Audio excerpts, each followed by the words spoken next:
বলছি, কোন ক্লাব, কোন পার্টি অফিস, কোন ব্যক্তি যে কোনো পার্টি করতে পারে। কারোর ওপর কোন রকম কেউ যদি হামলা করে তাকে সেটাকে দল বিরোধী বলে ধরা হবে। যারা অপরাধ করেছে অতীতে তাদের বিচার আইন করবে। মানুষ আমাদের ৮০,০০০ মানুষ ভোট দিয়েছে, এই জিনিস আমি হতে দেবো না। যদি কেউ করে সে বিজেপির বিপক্ষে গিয়ে করবে, তার দায়িত্ব বিজেপি নেবে না। আর কাল দুপুর অব্দি যারা বিজেপির পতাকায় ছিল না, আজকে তাদের বিজেপি দেওয়ার দরকার নেই। পরিষ্কার কথা মাথায় নিয়ে নাও।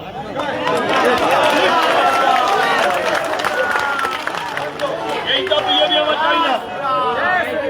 এই গেল কাল দুপুরের পর থেকে যারা বিজেপি করেছে তাদের এখন বিজেপি করতে হবে না, পরিষ্কার বলে গেলাম। আর আমি দায়িত্ব নিয়ে বলছি, কেউ কারোর ক্লাব, কোনো পার্টি অফিস, কোনো জায়গায় কেউ ক্ষমতা দেখাবে না। ক্ষমতা পার্টির, ক্ষমতা আমার নয়, এটা দলের অর্ডার। আমি যা বলতে এসছি দলের অর্ডারে বলতে এসছি, মানে মনে রাখা জানো।